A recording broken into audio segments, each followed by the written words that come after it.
Okay, I think we can start. Our seminar speaker today is Professor Clive Tadhunter. He's visiting the IAC for the day because he's on his way to La Palma to observe with the WHT. And, well, just to let you know about what has Clive been doing since he started in astronomy. He did the PhD in Sussex in the UK. And then he did his first postdoc in St Andrews University in Scotland. Then he moved to Germany as an ISO fellow, and he spent 2 years in Garching. And then he went back to the UK, to the Royal Greenwich Observatory in Cambridge. And finally, he moved to Sheffield, where he has been for 22 years now, I think. He's the head of the astronomy group. And he does a lot of teaching, but he also finds the time to do research and to publish a lot of papers. He will be telling us today about the new publications that are coming up, and he's going to be telling us about outflows in AGN. Okay, thank you, Christina. So it's a great pleasure to be back in the IAC. And today I'm going to talk about quasars, luminous AGN, and how they tie in with galaxy evolution. And I think the general context of this is that when I started working in astronomy, say 30 years ago, AGN in general and quasars were considered an exotic phenomenon. So interesting physics of accretion onto black holes, but perhaps not so relevant to galaxy evolution. But our picture of them has been completely transformed in the last 20 years. And it's now thought that there are intimate links between AGN, quasars, and the evolution of their host galaxies. And there are several pieces of indirect evidence for this link. So one is that, oh, messing up with this. One is that if you look at the star formation density evolution in the universe, it's the Madar diagram, the sort of gold points there, it's very similar to the evolution in quasar activity. So the black line there is the evolution in quasar activity. Am I doing something wrong? Oh, it's there. So this is quasar activity, and you see they've got a similar evolution, and there's a peak at about redshift 2. And then the other big piece of evidence is that there's a very close correlation between the mass of the black holes in the center of nearby galaxies and their velocity dispersion, and also the mass of the bulge of the galaxy. So this suggests that the evolution of black holes and their host galaxies are strongly linked. So what does this all mean? Well, you could explain this in terms of triggering, in the sense that as galaxies build up mass, they accrete gas. As the gas is accreted, you get star formation, but you also have the potential to fuel the black holes. So you could see this as being due to the accretion of gas as galaxies evolve. But the other one is often explained in terms of feedback. So the idea is that quasars, the black holes in the center of the galaxies, accrete lots of material. There's quasar activity as they do that. The black hole grows, the quasar gets more powerful, and the quasar drives winds and outflows. And those winds and outflows are so powerful they drive the gas out of the galaxy. So there's a negative feedback, and that limits future star formation. So they thought that the tightness of this correlation here between black hole mass and velocity dispersion and bulge mass is due to the feedback. Yeah.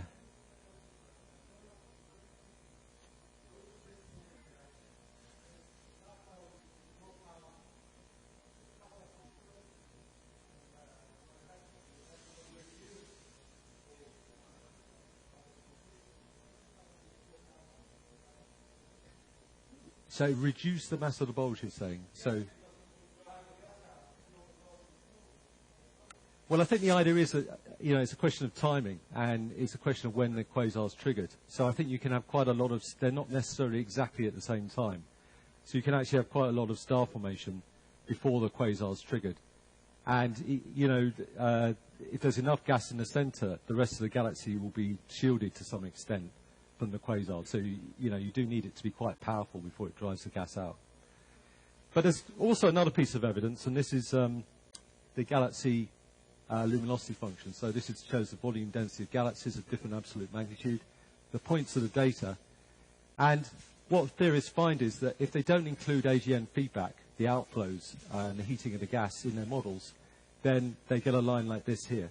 So you get far too many bright galaxies if you don't include AGN feedback. And the idea there is that the hot gas in the halos, dark matter halos of galaxies and clusters of galaxies will just cool to form galaxies, very large galaxies. So if you don't include AGN feedback, you get this, and you get this problem that you can't explain the high end of the galaxy luminosity function.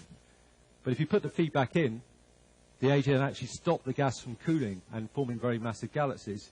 You can explain the galaxy luminosity function quite well. So theorists like AGN. They like to put them in their models.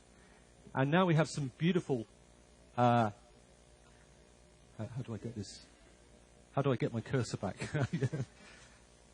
Okay. It's because it's... Yeah. So we have beautiful numerical simulations of galaxy evolution, large-scale structure. And this is from a paper by Vogelsberger that appeared in Nature about a month ago. And they simulate the universe right from the start and the dark matter halos coming together, merging hierarchically. And what you're seeing now is the gas that's falling into the dark matter halos. And it's amazing. You can actually simulate not just the dark matter, but the gas with these hydrodynamic simulations. And what you see is these explosions. And that's actually the quasars going off in the galaxies. So this shows you how important the quasars are in these models. That they're a very important ingredient of these galaxy evolution models. But of course, we always have to be slightly cautious about such models because it's another free parameter to put in, one of many. And of course, I think we need to find proper observational evidence that this sort of thing is really happening. One of the things we need to understand is how, when and where the quasars are actually triggered in this process. How are they triggered? What triggers them? And whether they really are as powerful and have so much effect on the host galaxies and clusters, whether the outflows are really that important. So we need to look at that.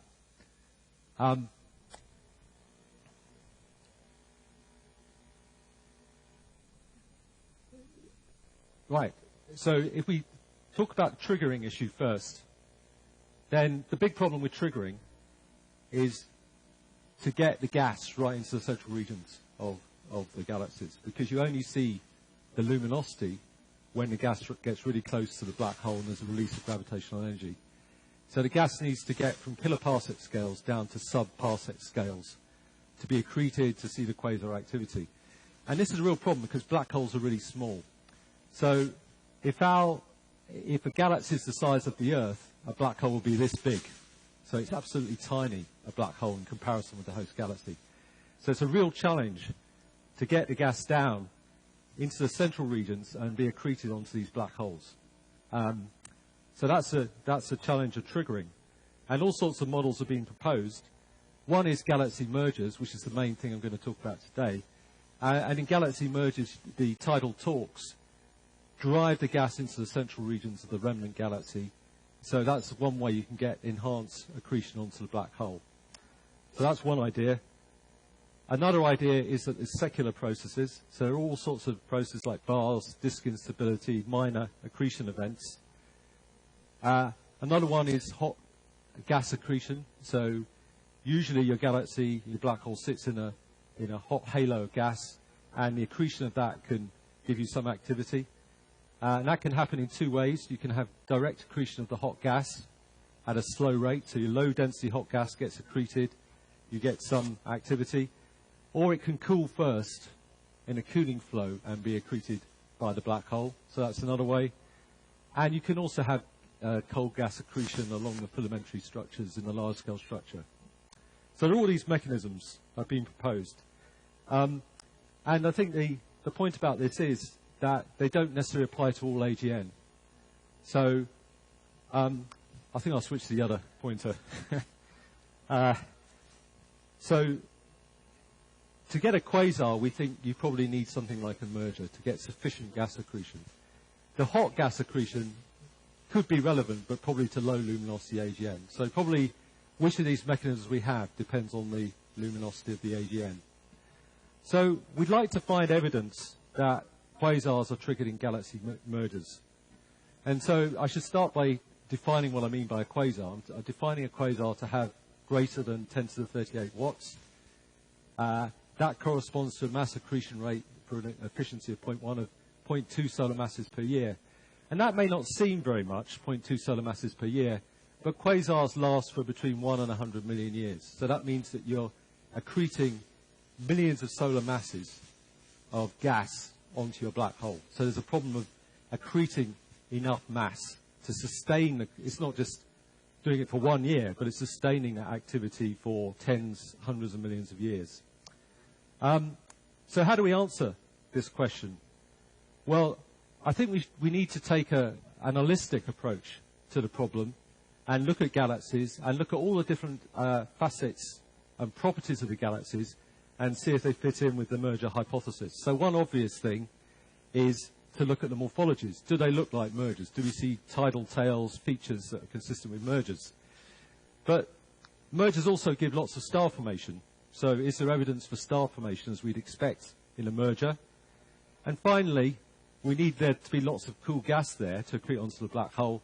Do we see evidence for the amounts of cool gas we expect in the merger hypothesis for the triggering of quasars? So we're going to look at all these different aspects of the triggering of quasars. And I'm going to concentrate on radio-loud AGN. So here's a beautiful example of a radio-loud AGN. And the reason to do that is that the host galaxies of radio-loud AGN are invariably ellipticals. They might be a bit distorted, as we'll see later. But, you know, in general, they're massive early-type galaxies. And that has big advantages, because it means it's easier to see the signs of mergers, the tidal tails. We don't have spiral arms there that might get in the way.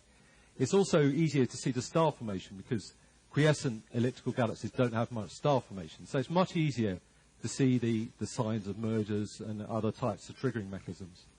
The other reason to look at them is that they have these jets of relativistic particles that are capable of projecting the power of the AGN to hundreds of kiloparsecs. And this is believed to be one of the most important forms of AGN feedback heating up the hot gas. So I think radio galaxies, radio-loud AGN, are very important for testing our understanding of the link between galaxy evolution and quasars. And what we've done over the years is we've gathered data on a particular sample of AGN. This is the 2 Jansky sample of southern radio galaxies. It's 46 objects, intermediate redshifts, steep spectrum, so it's dominated by the lobe emission when we select them at radio frequencies. And it's now the best observed of all radio galaxy samples, I think, because we've got deep X-ray, optical imaging, spectroscopy, Spitzer, mid-infrared, Herschel far infrared of the sample. So we can really do a good job at looking at all the different facets of activity and how they relate to galaxy evolution. In terms of optical classifications, we see a combination of narrow line type 1, type 2 objects, broad line type 2 objects, and also a few weak line objects as well in the sample. But the important point is that most of these objects, not all of them, but most of them, are luminous, quasar-like objects in terms of their AGN. So this is good for testing our understanding of the triggering of quasars. So the first thing I want to look at, the first of the 3 sort of prongs of the fork that I showed you earlier, is galaxy morphology. So what evidence do we find from galaxy morphologies that quasars are triggered in mergers? So we've taken very deep Gemini images of our 2 Jansky sample. This is work that Christina did while she was in Sheffield. And what we find is that a large proportion of our sample, 85% of the full sample and 95% of those with strong emission lines, show tidal features. So on the left here you see a couple of objects where you've got an interaction between 2 galaxies and you see a bridge and tidal distortion. In the center here you see high surface brightness tidal tails, dust lanes, etc. So they look like it's sort of the middle of a major merger. And in other objects you see more subtle features like shells. You can see these faint shells here, which are also suggestive of some kind of interaction. So this, on the face of it, would support the idea that AGN are triggered in mergers. But you've got to be careful, because in fact, if we look at nearby elliptical galaxies, and if we look at them deep enough, then many of them show shells around them. So just finding these features by themselves is not clinching evidence for the merger hypothesis. So what we've done is we've looked at the surface brightnesses of the features. So again, work that Christina did. And what we find is that if we look at the surface brightness of the features in the radio galaxies, they're much brighter than in the control samples of elliptical galaxies. So at the bottom here, you've got a control sample of nearby elliptical galaxies. And in general, there are features there. There are tidal features. But they're quite faint compared with the ones in radio galaxies. So if the surface brightness of the tidal features is an indicator of the strength of the merger, then this is good evidence that actually there's something different going on in the radio galaxies, and they are indeed triggered in the mergers. So just to summarize what we know about the morphologies from this work, we see that 85% of the full sample and a larger proportion of the ones with strong emission lines show these tidal features at relatively high surface brightness. But the point is that there's quite a diversity in the detailed morphologies. So 37% show tidal bridges to other objects. So you've got two objects there, or distorted companion galaxies are obviously tidally interacting. 56% show tidal tails, fans, shells, or dust lanes. So they look like merger or post-merger systems. And only 15% of the full sample show no signs of morphological disturbance. So we see evidence for mergers and interactions, but a diversity. So they're very diverse in their detailed properties.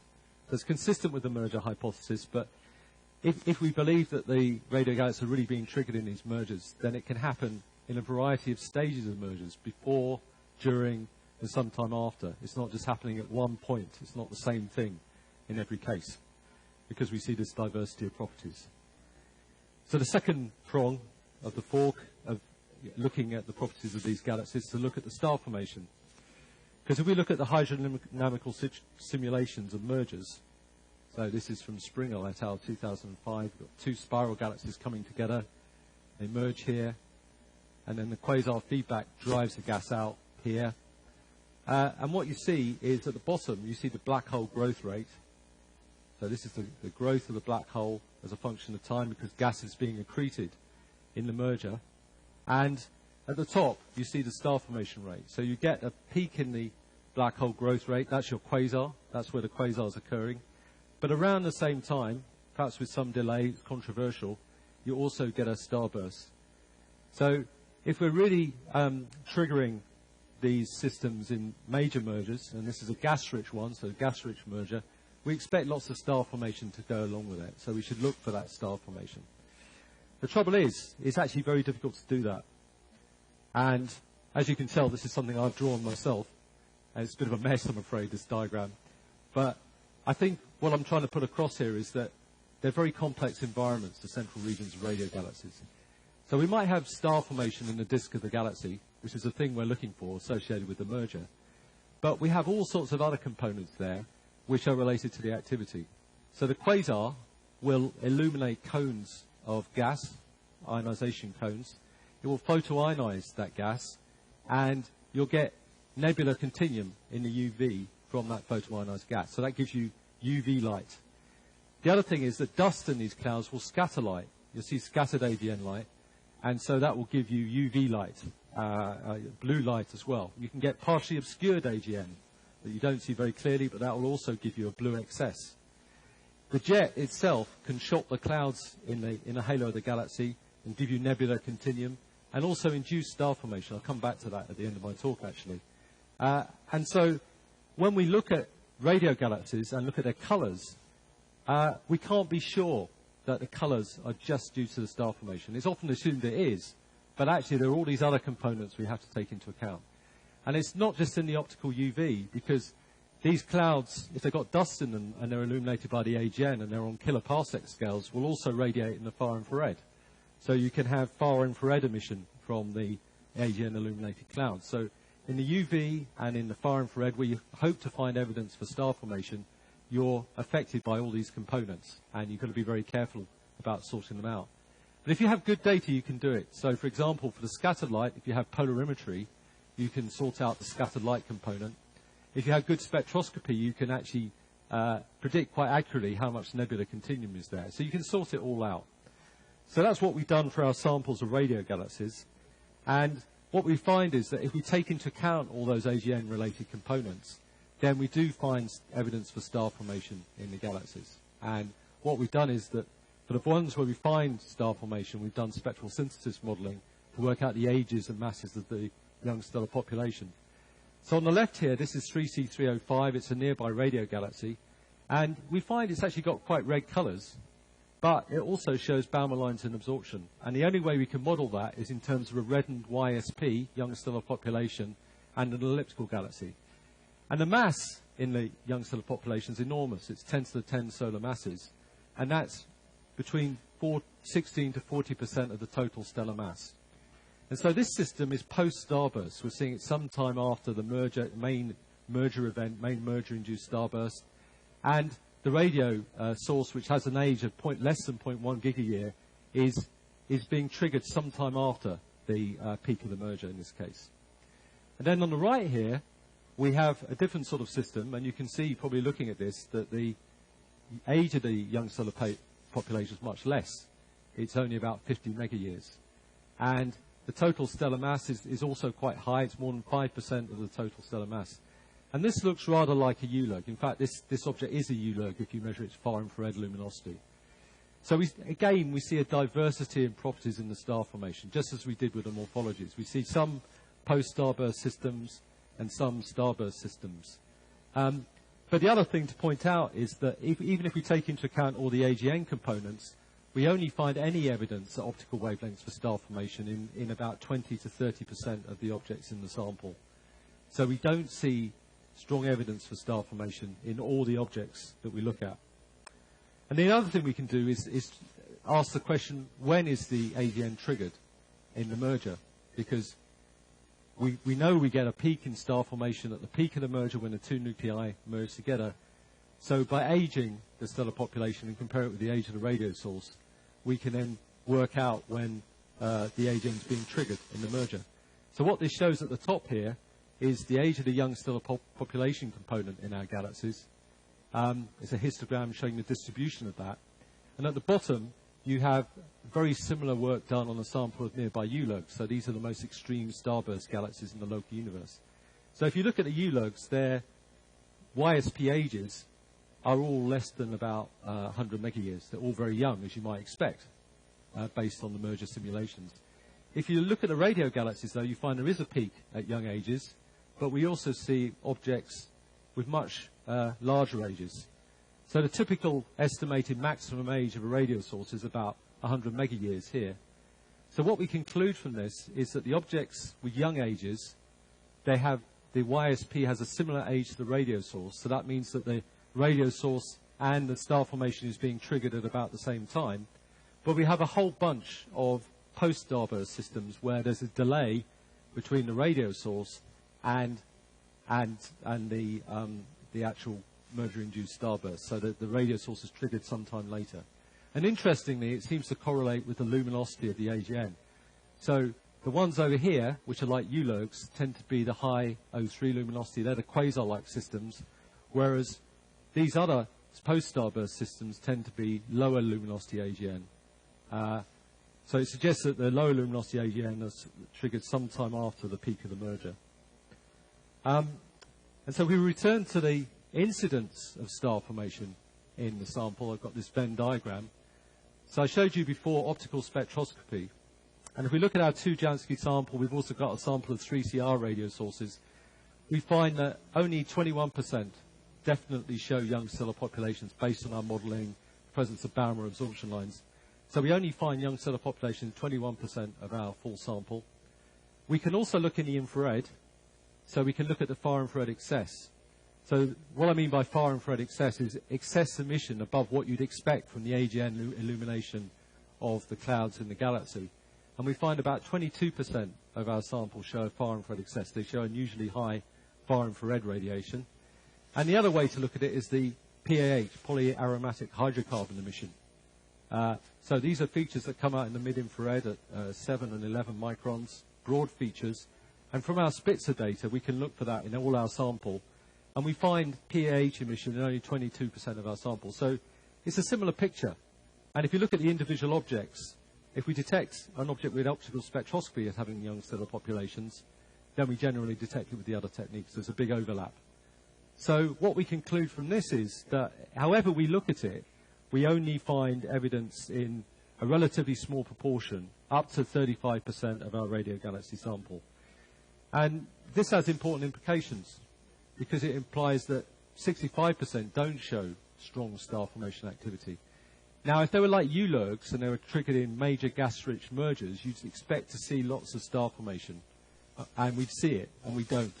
So this is telling us that in most cases, the radio galaxies aren't being triggered in major gas-rich mergers. They might be triggered in other types of mergers, but not major gas-rich mergers.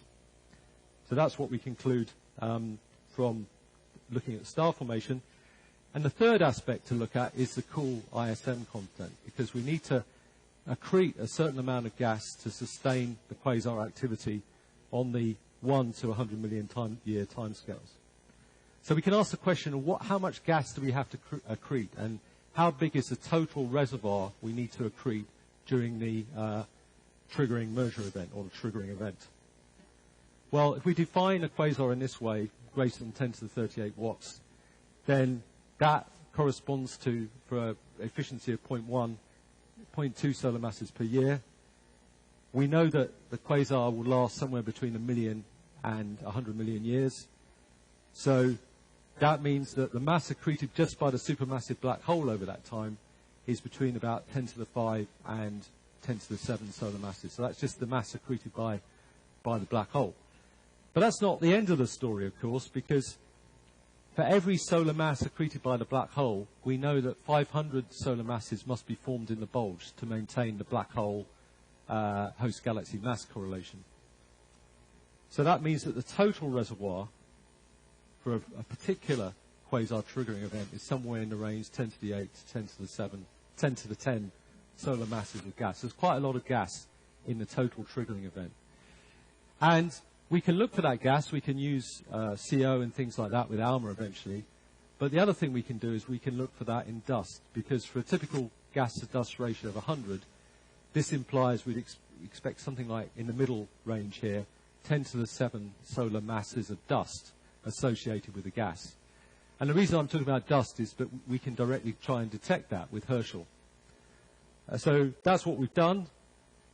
So we've got really deep Herschel observations of all our 2 Jansky sample, and we detect all of them at 100 microns and 90% of them at 160 microns. So that means we can try to determine the dust masses. So here's some example SEDs here. This is the radio end here. This is the mid-infrared here and the far-infrared in between. And you see this hump here, this thermal hump, which is the dust emission. So you've got the PAX bands in red and the SPIRE bands in green. And so what we've done is that we've fitted modified black bodies to these SEDs. And we've worked out the beta index. I won't go into the details, but that's the modification of the black body.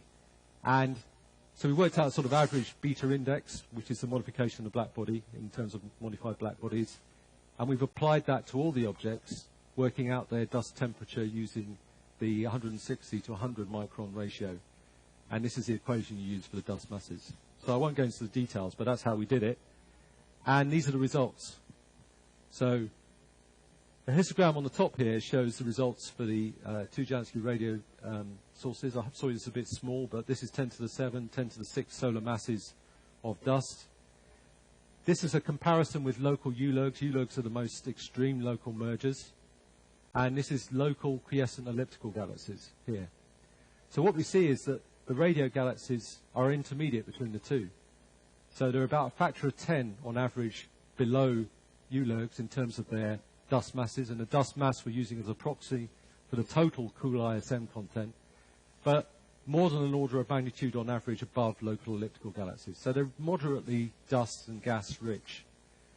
And just to put this in context, the Milky Way would have a dust mass about here, and the LMC would have a dust mass here. And the prediction we made on that, based on that simple argument on the coevolution of the bulge and the quasar, would be about here. So we're spot on. It's a bit suspicious. I can adjust the parameters, you know. But anyway, it's in the right ballpark. The amount of gas and dust we find in these objects is in the right ballpark. It's just what we'd expect to find. But there is some overlap. So at this end, a few objects actually do have dust masses similar to the U-lurgs. And these turn out to be the ones that have lots of star formation as well. So these are U-lurg-like objects. But in general, the amount of dust and gas is a factor of 10 lower.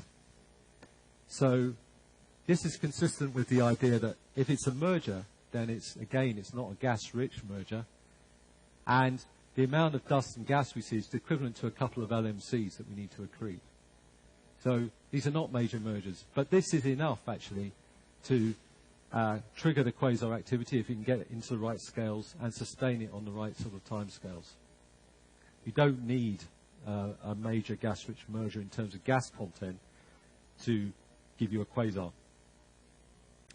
So just to put all together, I've talked about these three prongs: morphology, star formation, and gas content.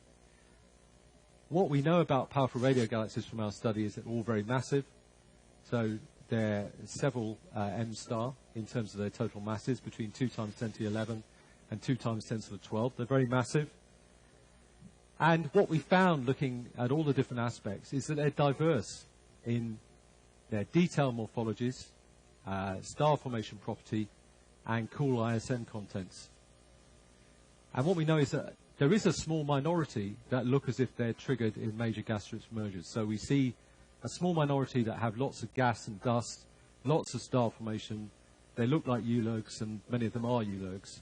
So there's a minority, just a few of our sample are like U-lurgs. In those cases, we think that we're seeing the main event, that the bulge and black hole are growing very rapidly, and we're seeing the main event in terms of the evolution and growth of the bulge and the black hole. But in most cases, we think we're seeing the late-time re-triggering of the activity. So the black hole formed sometime in the past, and it's being re-triggered by the accretion of a relatively modest amount of gas, a relatively minor merger. So that's what we've learned about the triggering from all this. But of course, the other side of the coin in terms of the link with galaxy evolution is the feedback effect. And the question is, are the outflows associated with AGN, and I'm going to talk about radio loud AGN, are they really enough to influence the evolution of the host galaxies? Do they fit in with the expectations of the theorists? What's the evidence for that in radio loud AGN?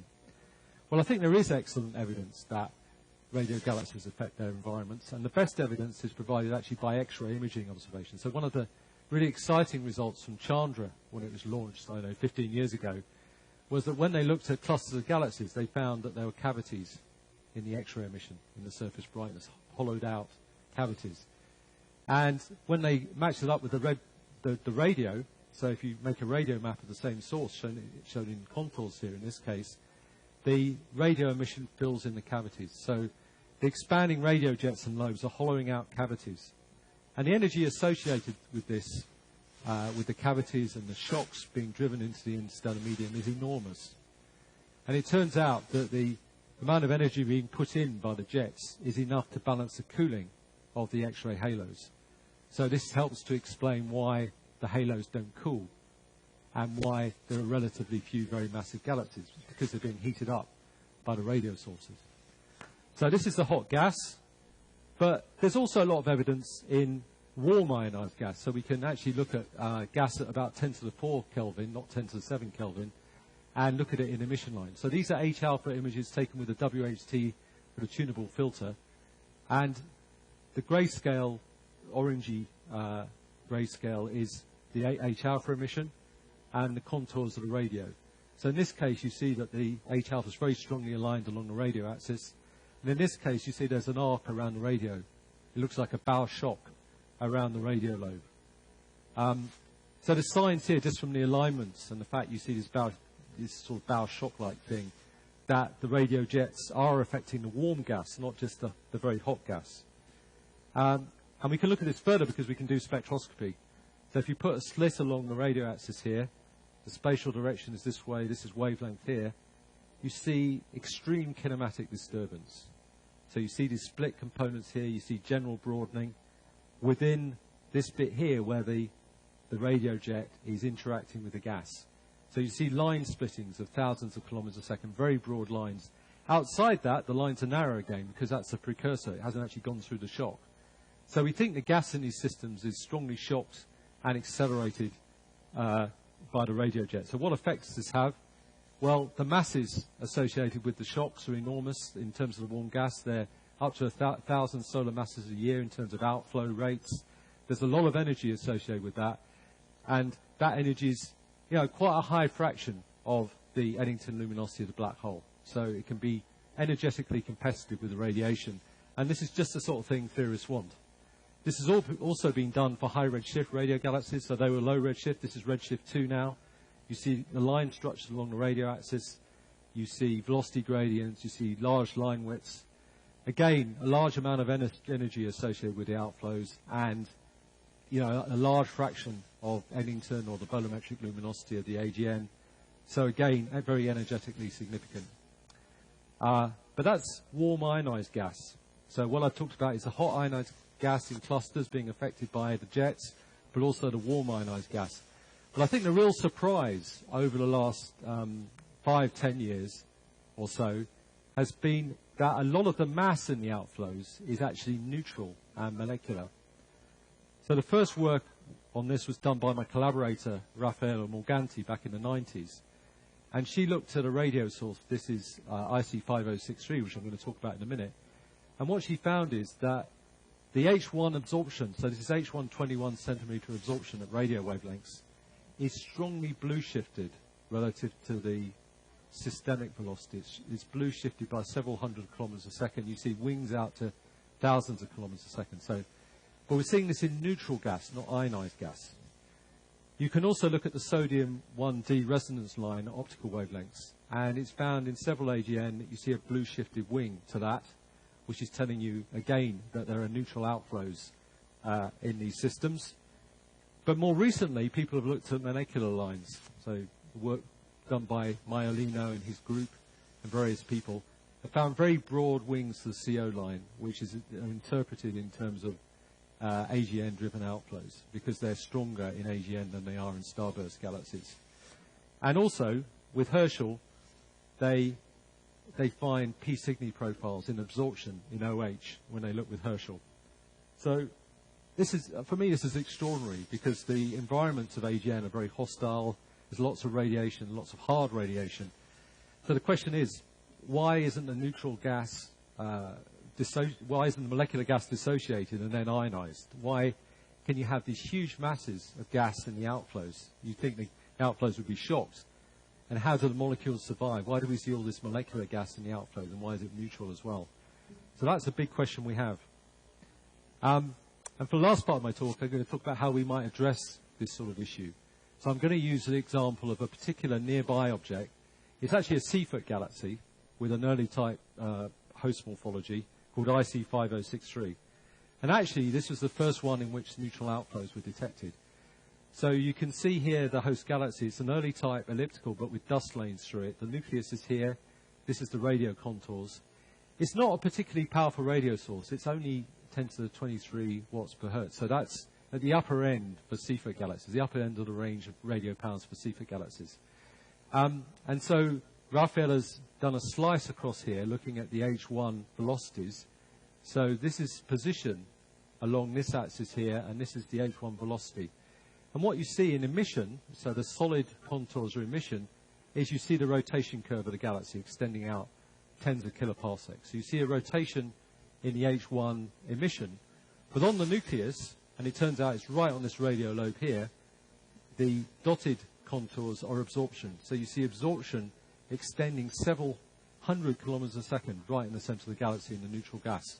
So this is the first time that these neutral outflows have been found.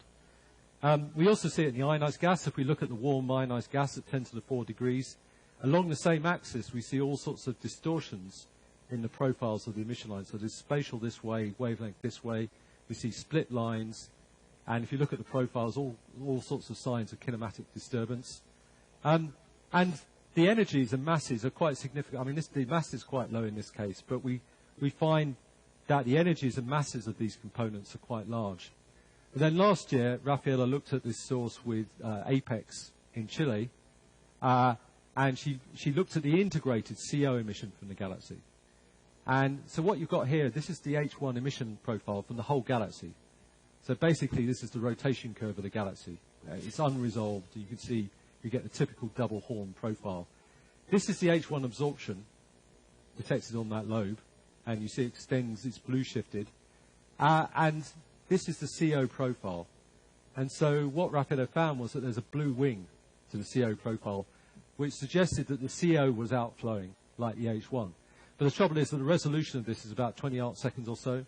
So we didn't have the resolution to see whether this outflow was on the radio lobe, because the radio lobes are on a scale of about 2 arc seconds. So there's a problem with resolution. So to resolve this problem, what we did is that we used ISAC, a VLT ISAC. This is an infrared instrument on the VLT, which was just retired last year, and there was a bit of time going on it. So we applied for time to look at this object along the radio axis, along this axis here, in the near infrared, because there are molecular lines in the infrared that we can look at to see if the outflow is associated with the radio. And the transition we're looking at is this one. So we're looking at the molecular hydrogen emission, direct molecular hydrogen emission, but warm molecular hydrogen emission. So if you look in the near infrared, the lines you pick up are from these sort of higher levels of molecular hydrogen. And this is the particular transition we're looking at, the H210S1 line. And the point about it is that the excitation energy here is, well, the excitation temperature is about 7,000 degrees. So the gas needs to be quite hot to excite electrons, excite the molecules up here. And that's not too far from the dissociation temperature. So you've got a problem that if you heat the gas up to see the molecular line, how do you avoid actually destroying the molecules? So we observed this with ISAC, and here's our result. So this is a long slit spectrum. So it's spatial this way, and this is the wavelength velocity direction this way. And what we see is that right on top of the radio lobe over here, so I put the radio map here for comparison, the line is very broad, right on top of that radio lobe. And we can look at the profiles from the nucleus here, from this side over here, and from this lobe just here. And what we find is on the lobe, the line's very broad. They've got a full width of zero intensity of 1,200 kilometers a second, and the full width half maximum of about 600 kilometers a second. And the lines there are actually much broader than in the nucleus. The full width half maximum on the nucleus is just a couple of hundred kilometers a second, and we see a bit of broadening on the other side as well. So what we can do is we can fit the profiles as a function of position across the galaxy. So this shows the radial velocity as a function of position. We see a large-scale rotation curve. These dashed lines show you where the radio lobes are, but we see wiggles where the radio lobes are in terms of the shift, the overall shift of the line.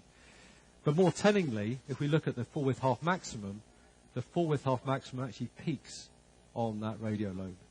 And this is the nucleus here. So the nucleus has a width that's consistent with the large-scale disk of the galaxy. But on that radio lobe, we see these very broad lines. And also the flux peaks on that radio lobe as well. Actually peaks on both sides of the nucleus. And the emission has high surface brightness in the region encompassed by the radio jets. So basically what this is showing is that the molecular gas is being accelerated by the radio jets, because I can't see any other way of explaining these observations. I'm probably excited by them as well in terms of energetics. And this is very much a multi-phase outflow. So this shows a comparison between the integrated profiles. So black here is the H2 warm molecular hydrogen line. This is the H1 absorption profile. This is the CO, and this is the bracket gamma, which is warm ionized gas. And what you see is that they're not exactly the same, the profiles, but they encompass the same velocity range. So it's extraordinary. I mean, I didn't really believe in all this molecular outflow stuff, but it really is there. And, you know, I'm still surprised that you can accelerate molecules in this way. And last week, actually, we got ALMA results for the CO. And actually, looking at high-resolution CO on that lobe, the profile in CO is almost exactly the same as the H2 molecular hydrogen, warm molecular hydrogen. But I think there's still a question about how this is happening. How are these relativistic jets, you've got electrons you're moving it close to the speed of light, how are they actually accelerating the molecular gas? How is it staying molecular? Well, one way is that the radio jets are like a piston. They drive shocks through the interstellar medium. So as a cloud enters the shock, it will be heated up to high temperatures. Because the velocities are 600 kilometers a second, the gas will get heated up to 1,000,000 degrees.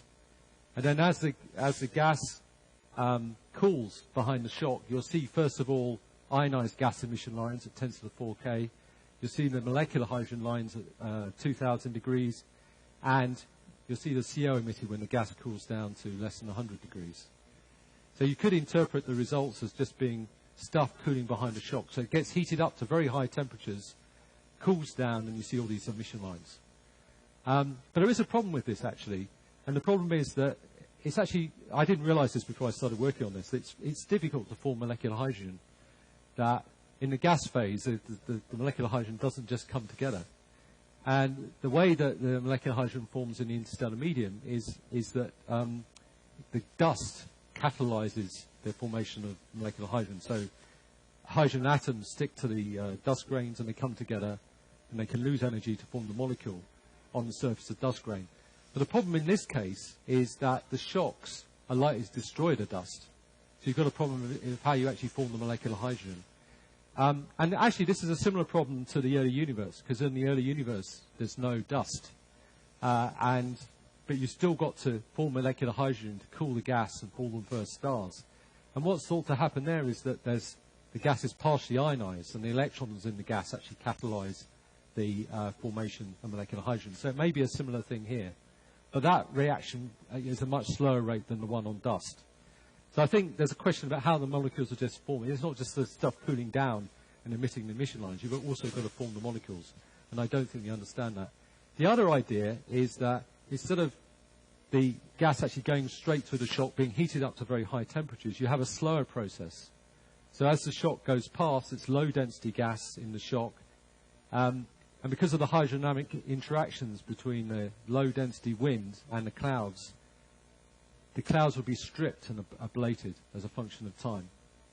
And as they do so, they'll be heated up and accelerated. So an alternative mechanism is that it's a slow stripping of molecular clouds by the wind passing them. But this will eventually lead to the destruction of the clouds. So there's two ideas. I'm not quite sure which is happening. But in this case, we're really talking about positive feedback, because the gas is going through the shock, it's being compressed, cooling down, and you're seeing all these molecular lines. So that's a kind of constructive process. Whereas in this case, it's destructive feedback. The clouds are being gradually destroyed by entrainment. And the interesting thing is that if it's positive feedback and the gas is really cooling from high temperatures down to less than 100 Kelvin, because the gas is being compressed as well, you can get star formation. So there's a possibility that the jets in this way could actually induce star formation. And this is interesting because there's been a lot of speculation about star formation down the years, jet-induced star formation.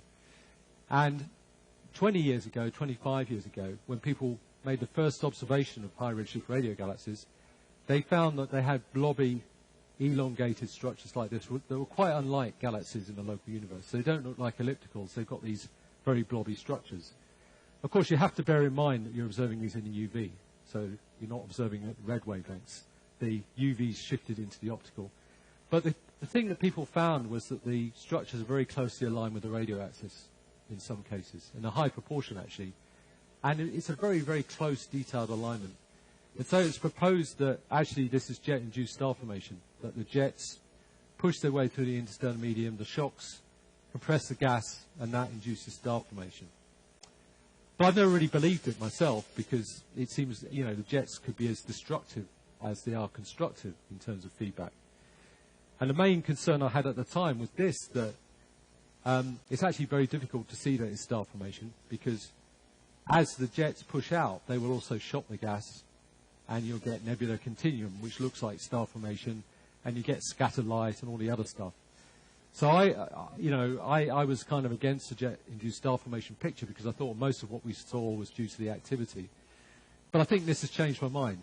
I think the fact we can see you know, the material potentially cooling in the shock, cooling down to low temperatures, means that this positive feedback could actually be happening.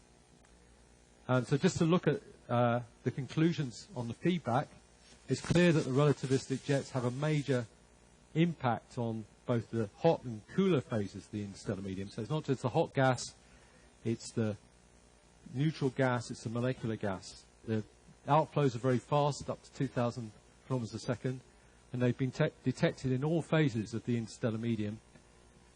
And there's a detailed association with the radio jets, which shows that the radio jets are actually driving these outflows, possibly by shocking the gas. And the outflow rates are also significant, so 10 to 1,000 solar masses a year being driven out, and they're also energetically significant at a level that they would affect the evolution of the host galaxies. So just turning to my general conclusions, we know that radio galaxies are almost invariably massive early-type galaxies in the local universe, but they've got very diverse properties if we look at their detailed morphologies, star formation, and gas contents. So they're not just, you know, uniform one thing going on. And we believe that most, but not all, powerful radio galaxies in the local universe represent late-time re-triggering of activity. So the black hole grew in the early universe, and we're seeing a relatively minor gas-rich accretion event that re-triggered them later on. And we detect these jet-driven outflows in all phases of the interstellar medium, and they can affect the evolution of the host galaxies. But I think the new aspect is that the feedback effect, which, you know, is assumed to be destructive, you know, blasting the gas out, heating it up, can perhaps be positive and not necessarily destructive. Okay, that's it.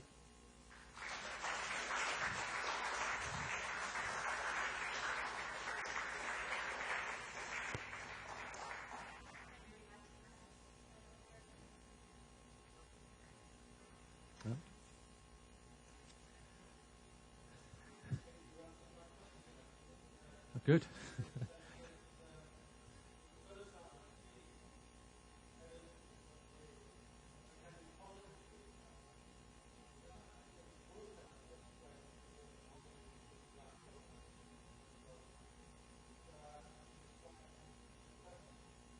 It could do. I mean, I think it's just a question of how much star formation there is from that process compared with the normal.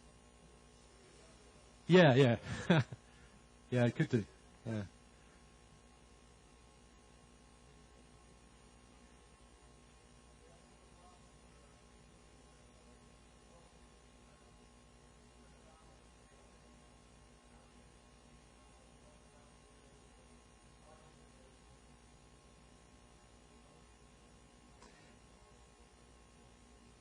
Well, if it's a jet, it'll be on a time scale of, you know, millions of years, up to hundreds of millions of years.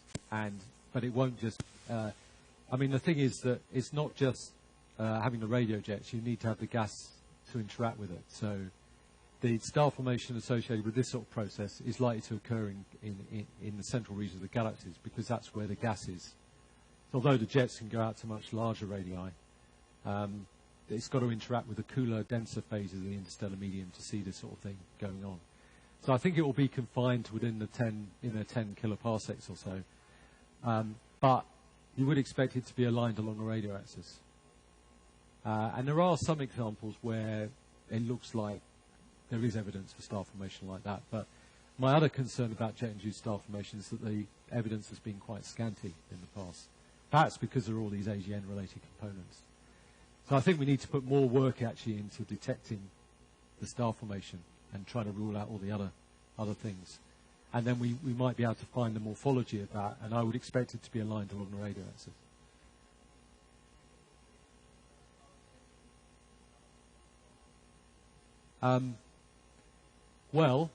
The stars are going to be moving quite fast, and the structure will disperse quite quickly, because, you know, if the shock's 100 kilometers a second, that's how fast the stars are going to be moving.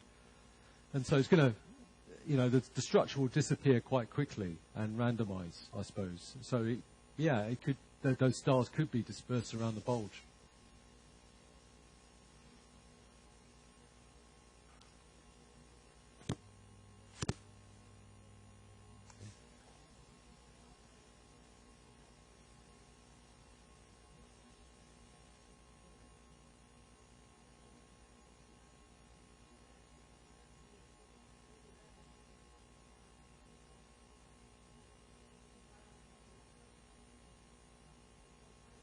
Yeah, yeah.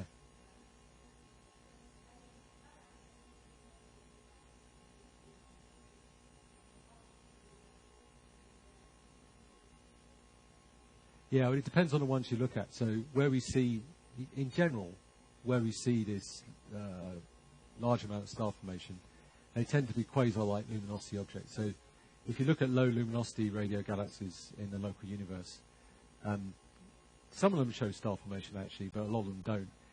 Morphologically, as Christina showed, they tend to be less disturbed and show less evidence for mergers. So I think if you look at the low luminosity ones with weak emission lines, then it looks like they're probably fueled by hot gas accretion, and you don't need a merger, so you don't see the star formation. Whereas if you look at the more luminous ones where we have a merger and all this stuff going on, then there's much more star formation. So I think there are two populations. I think you're right. Yeah. I think that's the way things are going, that we think they're... I think so. I think inevitably, if you just pick a sample of radio-loud objects, they're going to be mainly FR1, low luminosity.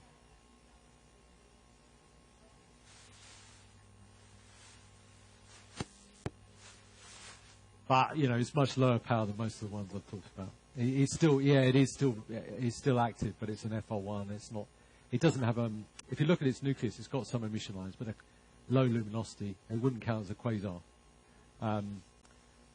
So there's some gas there, but I don't think you need a lot to accrete a lot of gas from the cooling flow or just direct hot gas accretion to give you that. And so therefore I wouldn't expect to see that much star formation, probably. But I think when I said that the proportion of objects we see the star formation was only 30%. I think that doesn't mean to say the star formation's not there as well. It's just that it's actually quite difficult to see because, first of all, the elliptical galaxy itself is very bright. It's got very steep surface brightness profile. So if you had a low-level star formation activity, it'd be difficult to find. You have all these activity-related components as well, which could hide it. So it could be that the other ones have star formation but at a lower level. And that's probably what you'd expect, actually, from the fact that their gas masses are, say, a factor of 10 lower than ULOCs. That, you know, the star formation's there, but at a low level, even in those ones. Yeah. How do you fit the black hole in such a harsh environment full of outflows, etc.? So you have to fit through, I don't know, minor merger or something like that, or cold flow. But you're full of feedbacks against that. And so do you expect to have that feeding in a quiet phase of the activity? Or how is that? I think that's a very good question. I think it's an open question, and we don't know the answer, because you're right that I think it relates to what you said earlier, that you have enormous amounts of activity, jets, radiation, the whole lot, and that has a very destructive effect close in. And yeah, how do you sustain the activity? Because it's going to affect not just you've got the accretion disk close in, but it's going to affect the stuff feeding into the accretion disk. And I don't think we fully understand that. And also, the star formation itself will have a feedback effect, that you can get supernovae going off, and that's another controversial area, that's another complication. So the accretion in the central bit, the central parsec, we don't understand it. And I think it is extraordinary that you can sustain it on timescales of tens of millions of years, both from the point of view of fueling, how you get the gas there, but then how you stop it from being destroyed by all this stuff going on. So we don't understand that. I mean, it's obviously happening, but we don't understand it. Yeah. Well, thank you, Clive. It's interesting because you have started with a very broad motivation about the importance of this work. Then you have showed to us very detailed observations, which are great, which are very, very good to very detailed physics of the things which are inside. Yeah. But then going back to the beginning, it is surprising to me the fact that if in the motivation you claim that it's a sort of link between the formation of a number of things, in particular the galaxy, the AGM, star formation and everything, and in doing so you need also to take into account all this modeling of the formation of the universe, all right?